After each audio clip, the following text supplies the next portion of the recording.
ওই মেয়েটা আমার উপর দোষ চাপিয়ে দেয়, অথচ এই মেয়েটা তার নিজের আপন ভাইয়ের সাথে কুকর্মের সাথে লিপ্ত। ডিএনএ স্যাম্পল রাখা হয়, মেয়ে আপন ভাইয়ের নাম স্বীকার করে। হুজুর নির্দোষ, কোনো দোষ আমরা হাইনি। সম্প্রতি নেত্রকোনার মাদ্রাসা ছাত্রীর উপর হওয়া সেই নির্যাতনের ঘটনায় তোলপাড় হয়েছে গোটা দেশের মানুষ।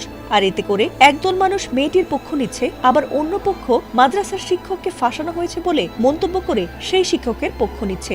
এতে করে সৃষ্টি হয়েছে চরম ধোঁয়াশার। আর তাই সত্যতা যাচাই করতে এই ঘটনায় ডিএনএ টেস্ট করতে দাবি জানিয়েছে বহু মানুষ। কারণ এই টেস্টের ফলেই জানা যাবে আসল সত্য, আর রক্ষা পাবে নির্দোষ ব্যক্তির সম্মান, যেমনটি এবার ঘটেছে এক ইমামের ভাগ্যে। ডিএনএ টেস্টের ফলে অবশেষে নির্দোষ প্রমাণিত হয়েছেন এক ইমাম। এবারের ঘটনাটি ঘটেছে ফেনীর পরশুরাম উপজেলায়। সেখানে দায়ের হওয়া এক আলোচিত ধর্ষণ মামলার তদন্তে বেরিয়ে এসেছে নতুন ও চাঞ্চল্যকর তথ্য।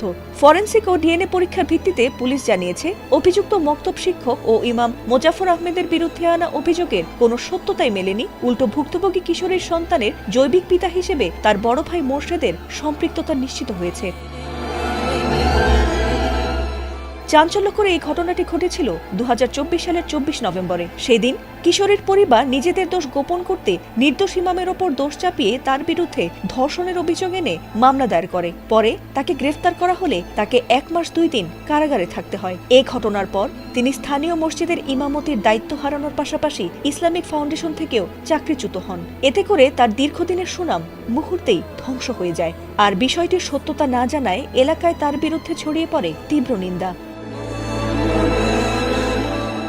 এ ঘটনায় সেই কিশোরীকে জিজ্ঞাসাবাদ করা হলে বিষয়টি শুরুতে সে স্বীকার না করলে তদন্তের এক পর্যায়ে ইমামের ডিএনএ পরীক্ষা করে সিআইডি। আর এরপরই মেলে সেই সত্যতা। পরে সেই কিশোরীর ভাই মোর্শেদকে গ্রেফতার করে ডিএনএ পরীক্ষা করা হলে শিশুটির সঙ্গে তার ডিএনএ শতভাগ মিলে যায়। এতে করে তদন্ত কর্মকর্তারা নিশ্চিত হন যে শিশুটির জৈবিক পিতা তার আপন ভাই মোর্শেদ।